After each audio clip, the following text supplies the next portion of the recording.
नमस्कार, मैं प्रकाश चंद्र आदर्श विद्या मंदिर उच्च माध्यमिक विद्यालय रायसर रोड। आज शिक्षण वीडियो देखने के लिए अपना हिंदी विषय के अंतर्गत मैं आपको निबंध लिखने की जो शैली है उसके ऊपर प्रकाश वीडियो आएंगे।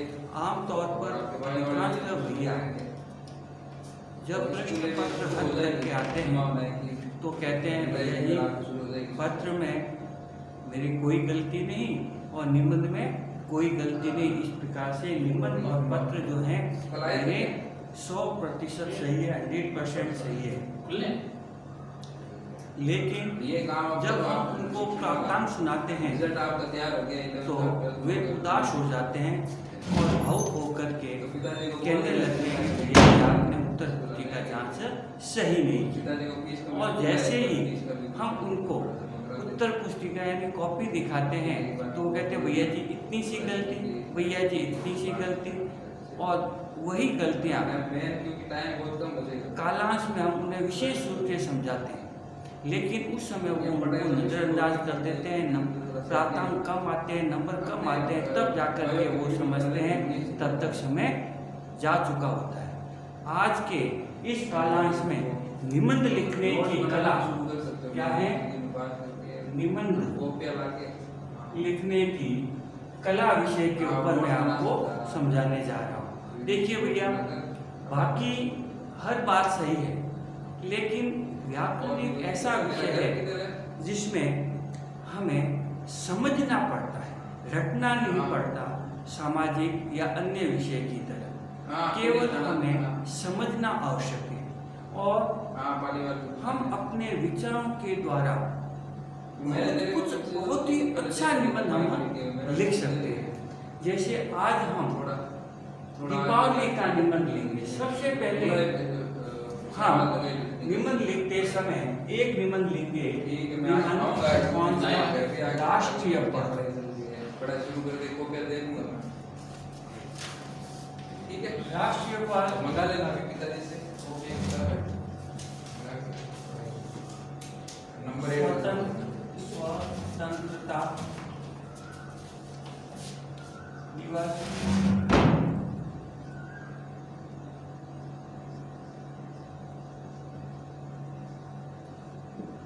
गणतंत्र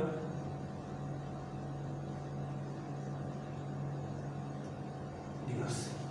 सबसे पहले स्वतंत्रता और गणतंत्र दिवस में क्या अंतर है? स्वतंत्रता दिवस और गणतंत्र दिवस।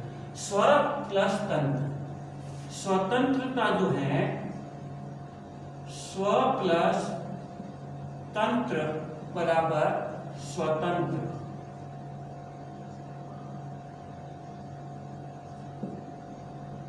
स्व का मतलब होता है अपना,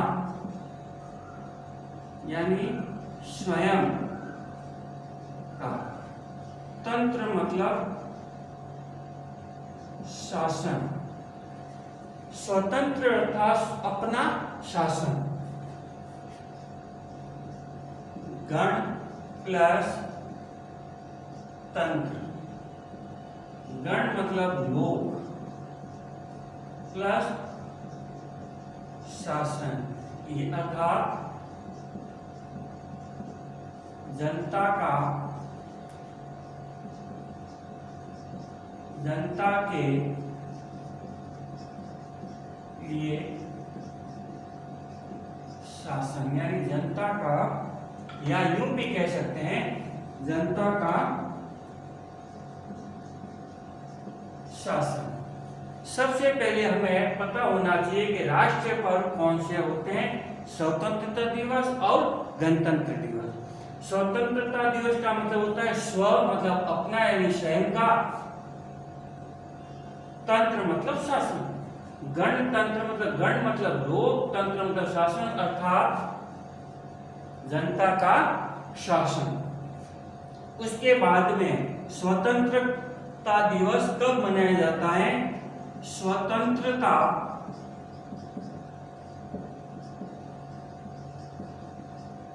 दिवस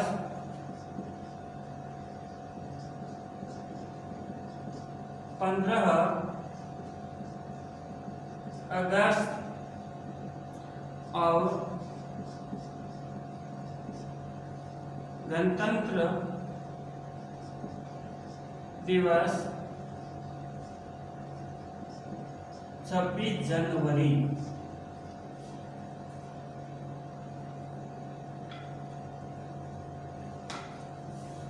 सबसे पहले निबंध कौन सा? राष्ट्रीय पर्व। राष्ट्रीय पर्व कितने? गणतंत्रता दिवस और स्वतंत्रता दिवस। अंतर क्या?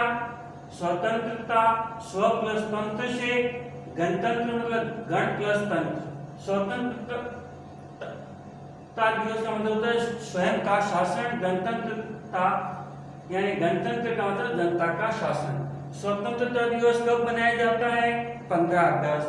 गणतंत्र दिवस 26 जनवरी। इसके बाद में दूसरी बात अपने को समझने लायक है, समझनी बहुत अच्छी अति आवश्यक है कि ये कब, क्यों, क्या। यानी जब हमारा भारत देश अंग्रेजों की लंबी गुलामी के बाद आजाद हुआ यानी खुद का शासन हुआ, तब स्वतंत्रता दिवस यानी आजादी के उपलक्ष्य में, आजादी मिलने के उपलक्ष्य में मनाया जाने वाला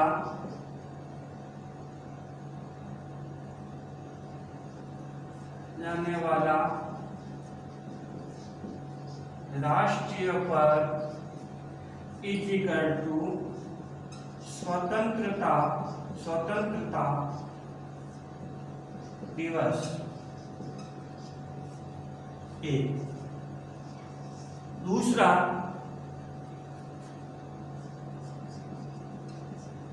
भारत में संविधान के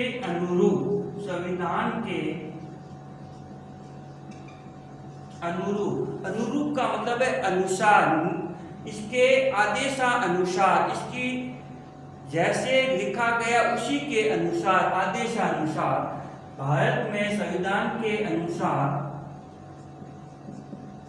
चलने के लिए मनाया जाने वाला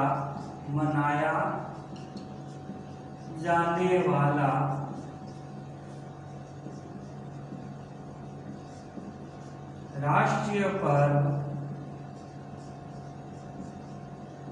गणतंत्र दिवस। एक भैया मैं आपको बात बता दूं कि हमारे हिंदुस्तान में बहुत से भैया, यहाँ तक कि हम लोग भी यानी विद्वान लोग भी, पढ़े लिखे भी, स्वतंत्र और गणतंत्र दिवस के बारे में संदेह भ्रम युक्त हो जाते हैं, ये कब और क्यों मनाया जाता है। तो सबसे पहले अब आपके दिमाग में क्लियर हो गया, राष्ट्रीय पर्व के ऊपर यदि निबंध लिखना हो तो स्वतंत्रता दिवस कब मनाया जाता है साहब? 15 अगस्त को। क्यों मनाया जाता है? क्योंकि इस दिन भारत देश आजाद हुआ था। दूसरा राष्ट्रीय पर्व गणतंत्र दिवस कब मनाया जाता है? 26 जनवरी। क्यों मनाया जाता है? क्योंकि भारत में संविधान के अनुरूप चलने के लिए एक नियम बना था। अब ये बात अलग विषय है कि कितना समय लगा, कब बना, ये अलग विषय है। अब इसके बाद में सबसे इतना क्लियर हो गया, निबंध कौन सा? राष्ट्रीय पर्व। राष्ट्रीय पर्व में कौन सा? स्वतंत्रता या गणतंत्र। यदि स्वतंत्रता दिवस पूछे तो हम 15 अगस्त, गणतंत्र दिवस पूछे तो 26 जनवरी। कब, क्यों, कैसे। इसके बाद में अगला टॉपिक लेंगे इसी में कि क्या गणतंत्र दिवस और स्वतंत्रता दिवस में अंतर। स्वतंत्रता दिवस के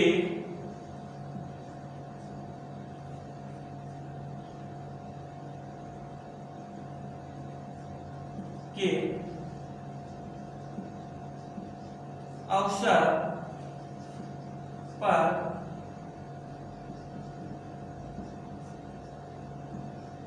भारत के प्रधानमंत्री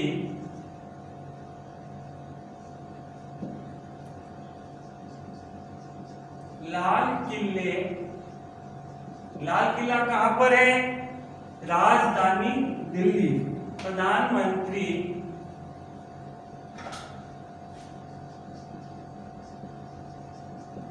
राजधानी स्थित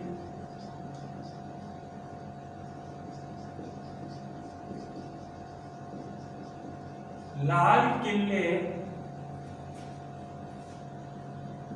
से संबोधित करते हैं।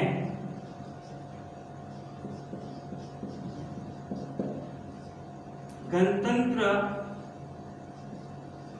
दिवस पर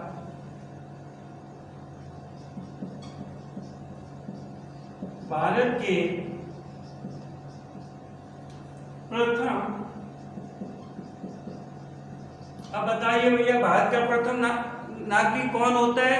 राष्ट्रपति। ध्यान रखना चाहिए, काफी बार पूछ लेते हैं कि भारत का प्रथम नागरिक कौन होता है, तो तुरंत कहना चाहिए राष्ट्रपति। भारत के प्रथम नागरिक माननीय तत्कालीन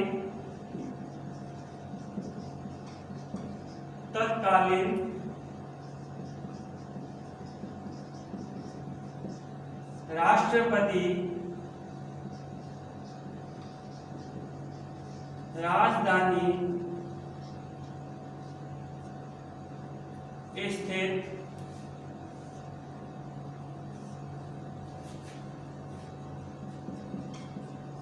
लाल किले से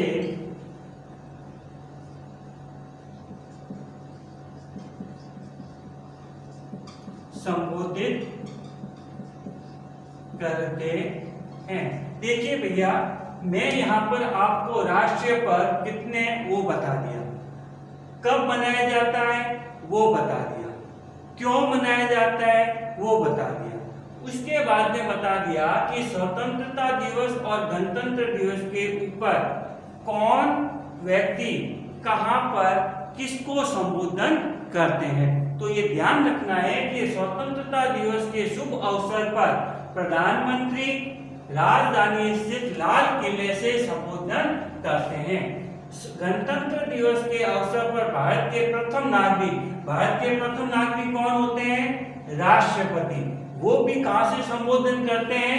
राजधानी स्थित लाल किले से संबोधित करते हैं। देखिए भैया, अपन एक ही कालांश में दो निबंध तैयार कर रहे हैं। यहां तक आपके कंसेप्ट क्लियर हो गए कि राष्ट्रीय पर्व कब, क्यों, कैसे, कहां। अब इसके आगे बढ़ने से पूर्व मैं आपको एक निबंध लिखने की कला के विषय के ऊपर बता देता हूं। जब भी आप निबंध लिखें तो निबंध लिखते समय कब, क्यों, कहां, कितने दिन, कैसे,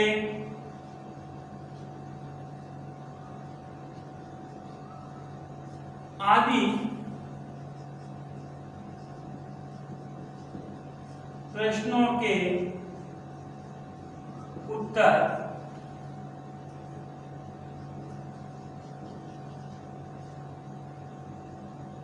लिखने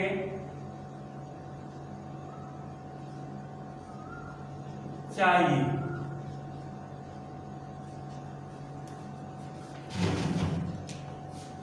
निबंध कब मनाया जाता है, क्यों मनाया जाता है, कहां मनाया जाता है, 3 क्वेश्चन हो गए। चौथा क्या है? कितने दिन तक। राष्ट्रीय पर्व की तैयारी करते समय यद्यपि राष्ट्रीय पर्व जो है एक दिन मनाया जाता है। राष्ट्रीय पर्व कितने दिन? एक दिन। लेकिन राष्ट्रीय पर्व की तैयारियां लगभग सभी विद्यालयों में, महाविद्यालयों में अर्थात शिक्षण संस्थाओं में लगभग 15-20 दिन पहले तैयारियां प्रारंभ हो जाती है। इस तैयारियों में सभी विद्यार्थी अपनी रुचि के अनुसार सामाजिक, धार्मिक, राष्ट्रीय प्रेरणा से युक्त कार्यक्रम में भाग लेकर के अपनी प्रस्तुति देते हैं। तो प्रश्न है, कितने दिन? राष्ट्रीय पर्व एक दिन मनाया जाता है, किंतु इस त्योहार की तैयारी विद्यालयों यानी शिक्षण संस्थाओं में लगभग 15-20 दिन पूर्व तैयारियां शुरू कर दी जाती है। कैसे मनाया जाता है? राष्ट्रीय पर्व जो है बड़े हर्ष, उल्लास, खुशी,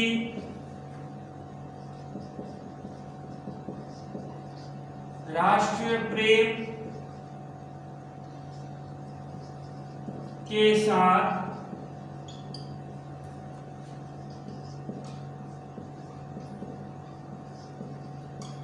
वीर शहीदों के त्याग को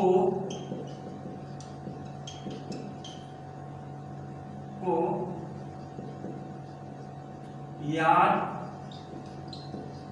रखते हुए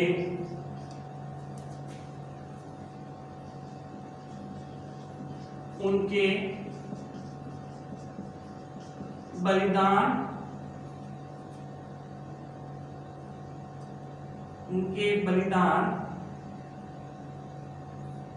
त्याग के साथ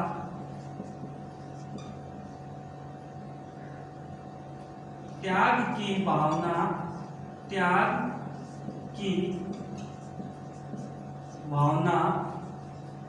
के साथ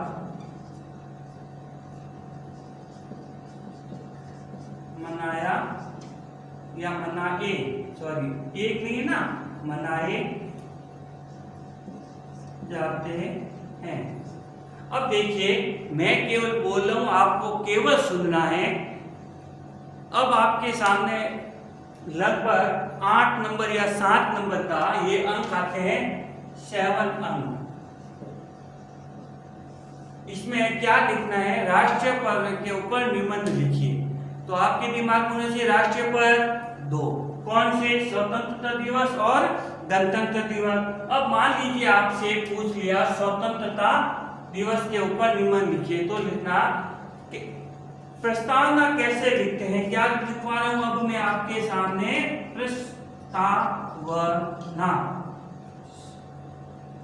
प्रस्तावना। भारत देश त्योहारों, पर्वों, उत्सवों, संस्कृति, एकता वाला देश है, जहां प्रतिदिन, प्रति सप्ताह, प्रति माह, प्रति वर्ष कोई न कोई त्योहार, उत्सव, जयंती मनाए जाते हैं। ये सभी त्योहार, उत्सव, जयंतियां हमारे प्राचीन गौरवशाली इतिहास का प्रतिबिंब है, जो निरंतर हमें अपने देश, अपनी सभ्यता, अपनी संस्कृति, अपनी मर्यादा की ओर अग्रसर होने की प्रेरणा देते हैं। इन त्योहारों, पर्वों, जयंतियों में स्वतंत्रता दिवस भी एक हमारा राष्ट्रीय पर्व है।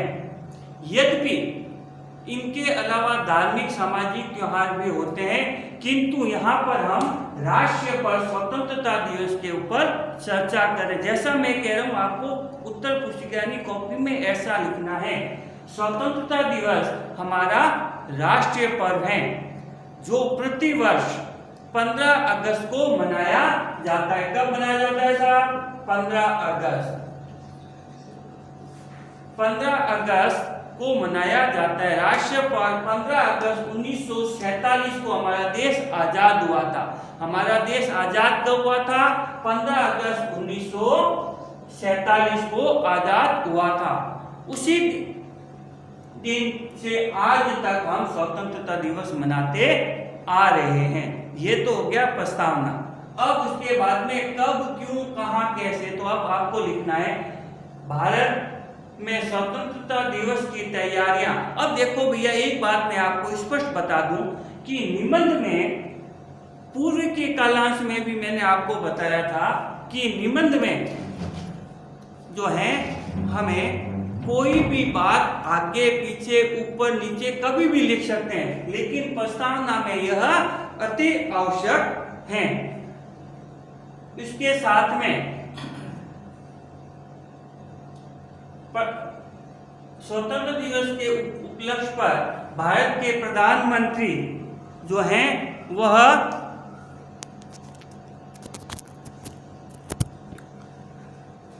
राजधानी स्थित लाल किले पर अपना राष्ट्र को संबोधन करते हैं। इस दिन विदेश के राष्ट्राध्यक्ष भी अतिथि के रूप में होते हैं।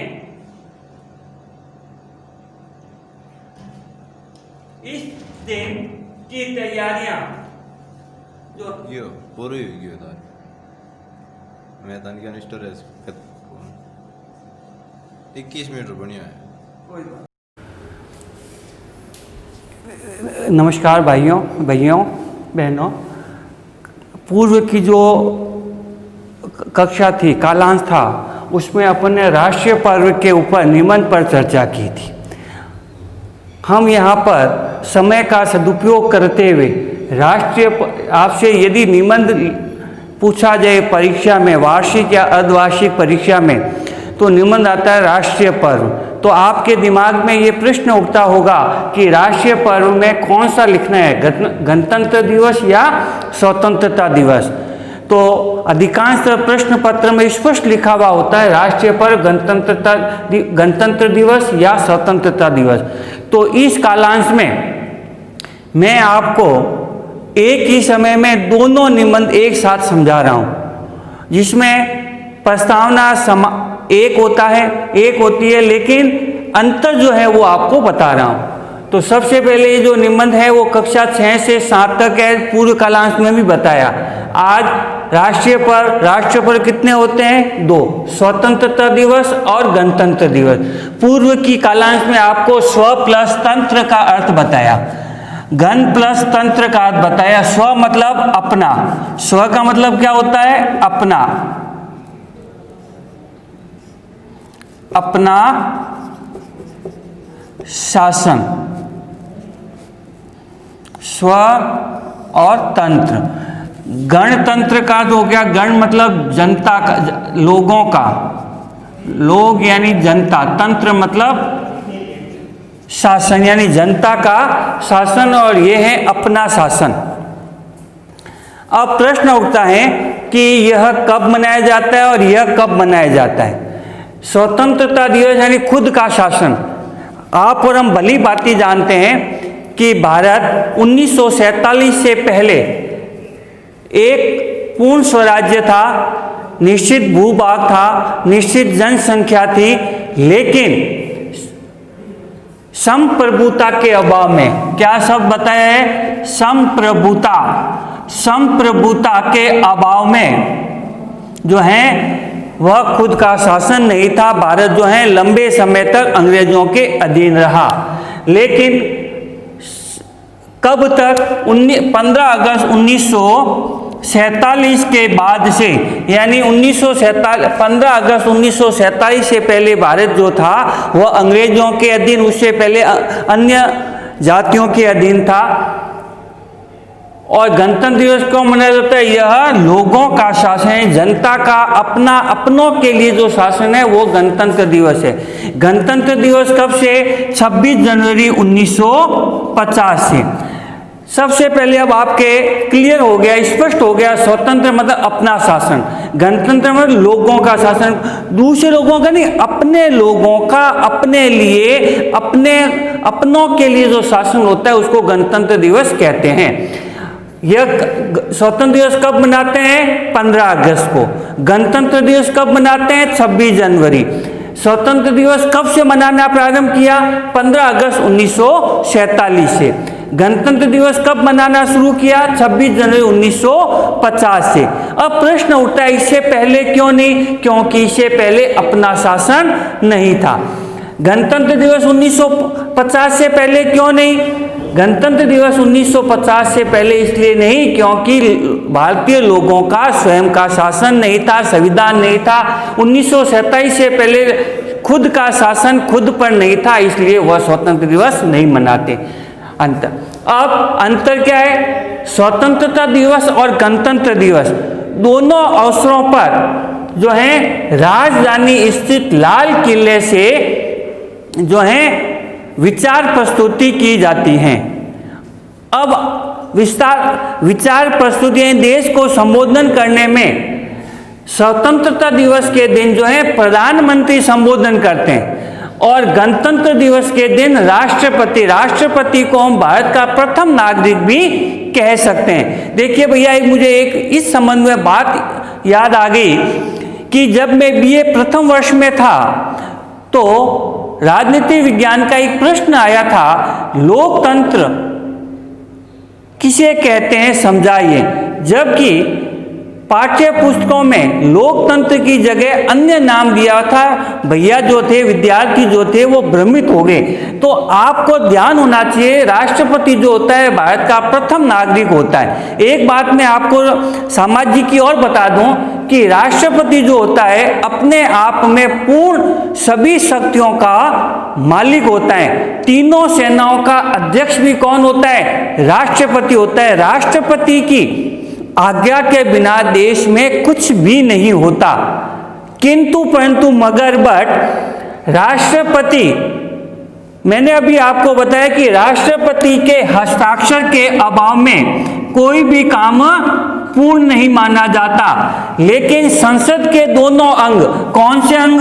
लोकसभा और राज्यसभा में विधेयक पास हो जाता है और राष्ट्रपति के पास भेजा जाता है स्वीकृति के लिए, अनुमति के लिए। लेकिन एक निश्चित सीमा तक राष्ट्रपति उसके ऊपर अपनी टिप्पणी, विचार प्रस्तुति, हस्ताक्षर नहीं करता है तो वह स्वतः ही पारित हो जाता है। तो राष्ट्रपति भारत का प्रथम नागरिक होता है और तीनों सेनाओं का अध्यक्ष भी होता है।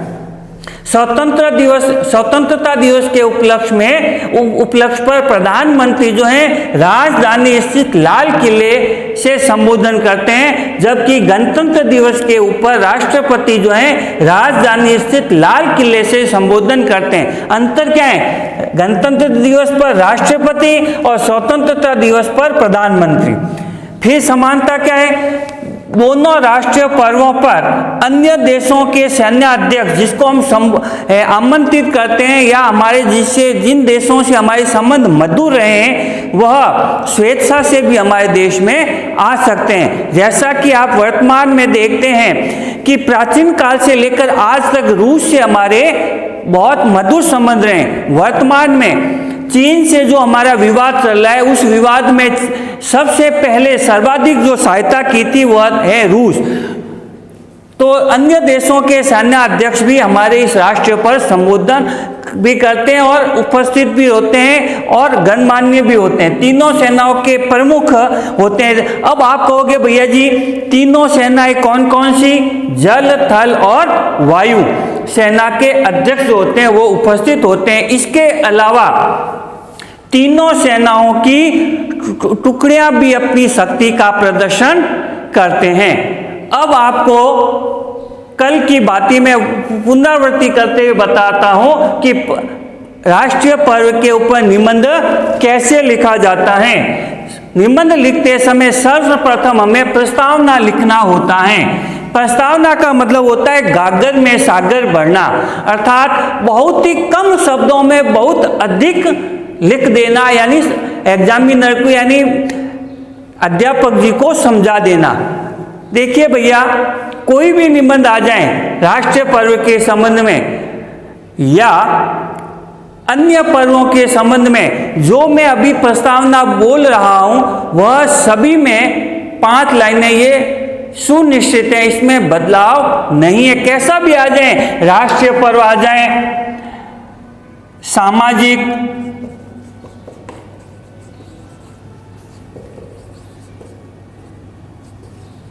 धार्मिक पर्व आ जाएं, इन पर्वों पर भी प्रस्तावना जो है वो एक ही रहेगा। वो इसलिए बता देता हूं कि प्रस्तावना जो होता है वह प्राप्तांकों को प्राप्त करने का मूल आधार होता है। अब मैं प्रस्तावना बोल रहा हूं, उसको ध्यान से सुनना। पूर्व की कक्षा में भी आपको बताया है प्रस्तावना। भारत देश त्योहारों, उत्सवों, जयंतियों का देश है, जहां प्रतिदिन, प्रति सप्ताह, प्रति माह, प्रति वर्ष कोई न कोई त्योहार, उत्सव, जयंती, पर्व मनाए जाते हैं। ये उत्सव, पर्व, जयंतियां जो होती हैं, क्या कह रहा हूं, उत्सव, पर्व, जयंतियां आदि जो हैं, ये हमारे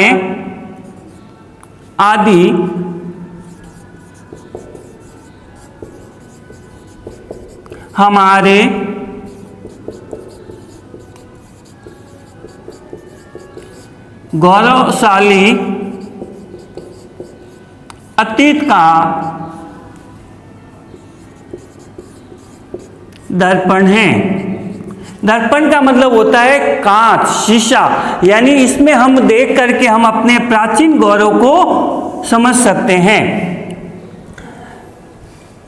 भारत में राष्ट्रीय स्वतंत्रता दिवस और गणतंत्र दिवस हमारे राष्ट्रीय पर्व हैं। होली, दीपावली, गणगौर, रक्षाबंधन आदि हमारे सामाजिक और धार्मिक पर्व हैं जो समय समय पर मनाए जाते हैं। राष्ट्रीय पर्व हमें देश के प्रति सर्वस्व त्याग करने की भावना प्रकट करते हैं। वहीं सामाजिक तथा धार्मिक पर्व हमारे अंदर हमारे धर्म, हमारी समाज के प्रति हमारी जिम्मेदारी को निर्वाह करने की भावना प्रकट करते हैं। इसके बाद में प्रस्तावना में ये लगभग 5 लाइनें हो जाती हैं। अब आपने अभी सुना कि राष्ट्रीय पर्व, सामाजिक पर्व, धार्मिक पर्व में प्रस्तावना समानता रही। जब राष्ट्रीय पर्व की जगह सामाजिक पर्व या धार्मिक पर्व के ऊपर पूछे, दीपावली का पूछ ले, तो लिखोगे दीपावली हमारा सामाजिक तथा धार्मिक पर्व है। होली का पूछे तो होली का लिख देना, अन्य जिस संबंध में पूछे वो लिख देना। लेकिन प्रस्तावना में ये 5 बातें होनी ही आवश्यक है। ये 5 बातें लिखते ही एग्जामिनर समझ जाएगा कि इस विद्यार्थी को सभी पर्वों की संपूर्ण जानकारी है। इसके अलावा प्रस्तावना के बाद में सेकंड लाइन जो होता है, जो अनुच्छेद होता है, पैराग्राफ होता है, उसमें लिखते हैं कब, क्यों, कैसे, कब से आदि। यानी आपके दिमाग में जो जो प्रश्न आए उन प्रश्नों के उत्तर लिखते हुए चलो।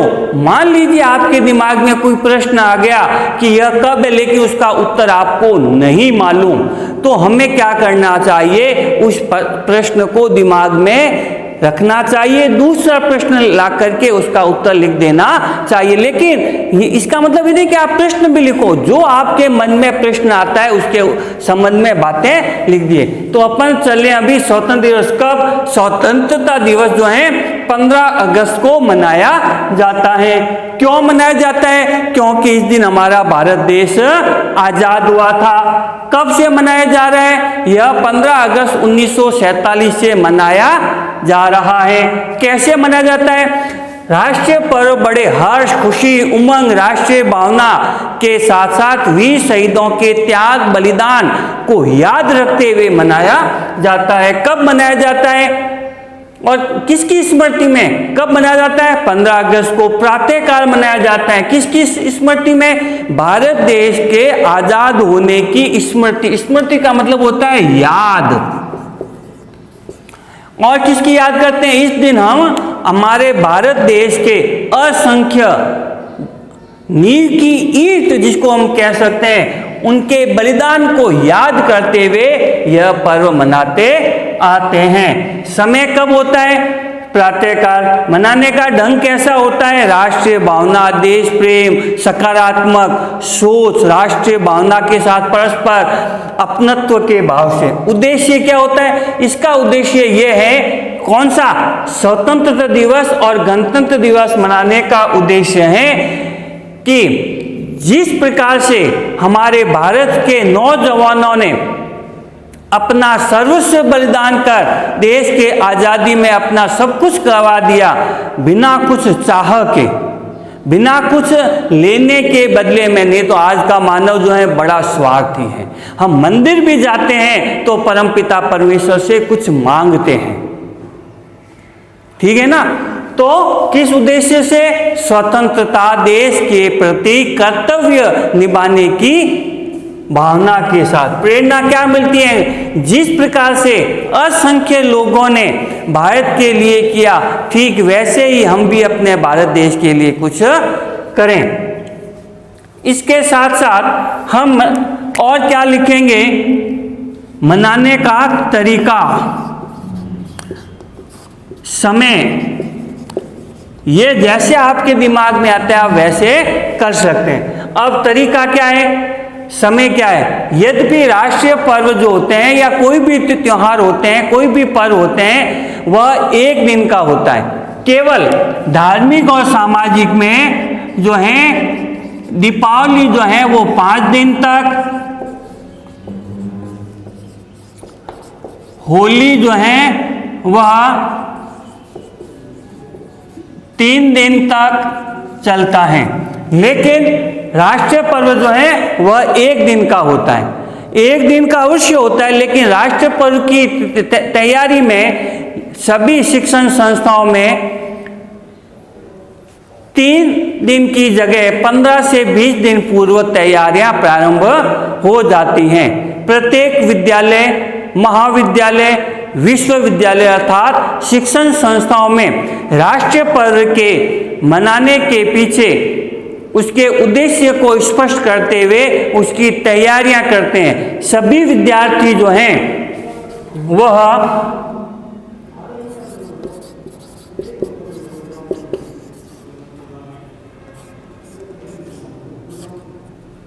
देशभक्ति के गीत, प्रसंग, विचार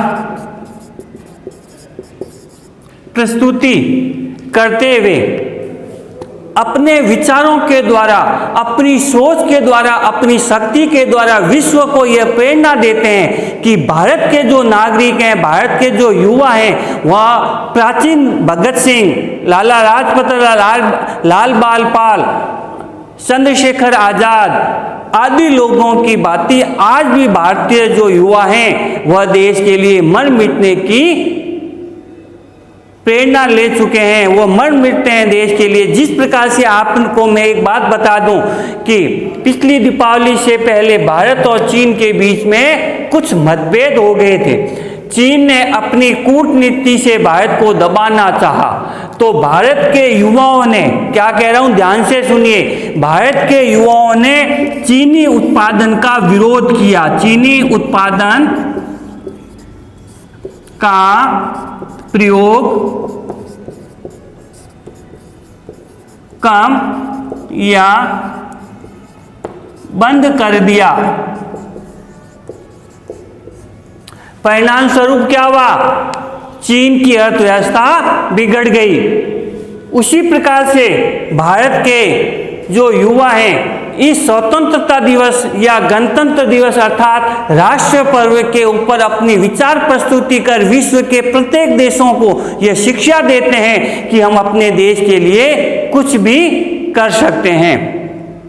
इस दिन अब आप क्या लिखोगे? इस दिन सभी शिक्षण संस्थाओं में, सभी शिक्षण संस्थाओं का तात्पर्य है विद्यालय, महाविद्यालय, विश्वविद्यालय या सरकारी, प्राइवेट लिमिटेड कंपनियां सभी आ जाएगी। जितनी भी संस्थान है वहां पर राष्ट्र ध्वज, तिरंगा, राष्ट्रीय गान के साथ में गाया जाता है। अब आप कहोगे, एक बात आपको बता दें, राष्ट्र ध्वज के भी कुछ नियम हैं। राष्ट्र ध्वज गात, आप जो मैं बोल रहा हूं, अब देखो भैया लिखवाऊंगा तो अलग है, लिखवाते समय आप कि हो सकता है इसे 4 लाइनें कम या अधिक हो जाए, अभी समझा रहा हूं तो आपको समझना है। और लिखना ये जो भी आप समझ रहे हो, कि राष्ट्रीय पर्व के दिन सभी विद्यालयों में यानी शिक्षण संस्थाओं में या संस्थाओं में राष्ट्र ध्वज फहराया जाता है। क्या फहराया जाता है? राष्ट्रीय ध्वज। राष्ट्र ध्वज को हम तिरंगा भी कहते हैं, तिरंगा भी कहते हैं। ठीक है ना। देखिए भैया, वैसे तो मैं अभी जो ये बात बता रहा हूं आपको कि भैया जी क्या बताते हैं, तिरंगा का मतलब होता है 3 रंग। काफी बार हम सब कुछ जानते हुए भी भूल जाते हैं। तिरंगे में कितने रंग होते हैं? 3। सबसे पहले हरा, सफेद और केसरिया। अब देखो भैया, मैंने आपके सामने 3 रंग लिखे हैं, हरा, सफेद और केसरिया। अब आप ध्यान से सुनना। तो आमतौर पे विद्यार्थी या अधिकारी या कोई भी भूलवंश तिरंगा फहराते समय हरा रंग जो है वह ऊपर कर देता है, लेकिन नहीं, यह गलत है। ये क्या है? गलत है। इसका सही फार्मूला है केसरिया।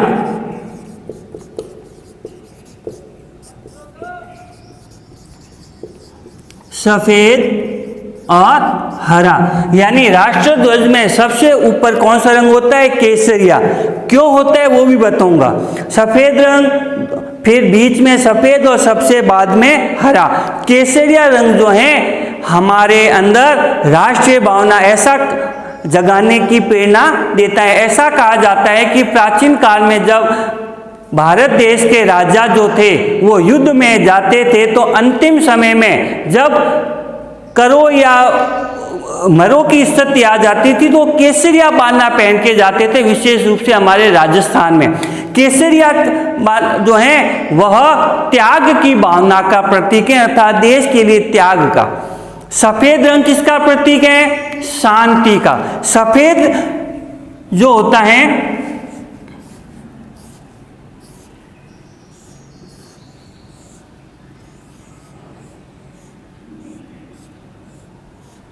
सफेद जो होता है उसके अंदर अशोक चक्र से होता है, जिसमें 24 तीलियां होती हैं। कितनी होती हैं? 24 तीलियां। 24 तीलियों का मतलब होता है 24 घंटे भारत देश का विकास करना।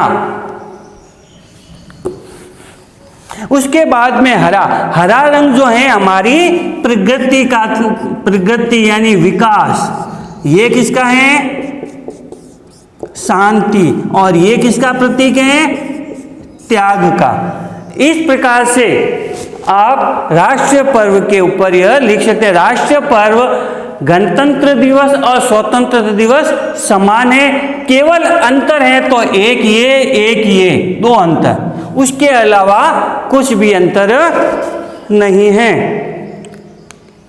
कल के कालांश में यानी उसके करने से पहले अब लिखेंगे उपसंहार। उपसंहार का मतलब होता है अपने विचार लिखना, राष्ट्रीय पर्व के ऊपर लिखना। जैसे लिख सकते हो इस प्रकार, हम राष्ट्रीय पर्व बड़े प्रतिवर्ष बड़े हर्ष उल्लास खुशी उमंग के साथ राष्ट्रीय भावना का समावेश करते हुए मनाते हैं और प्रतिवर्ष मनाएंगे ताकि आने वाली युवा पीढ़ी में भी राष्ट्रीय भावना का संचार हो।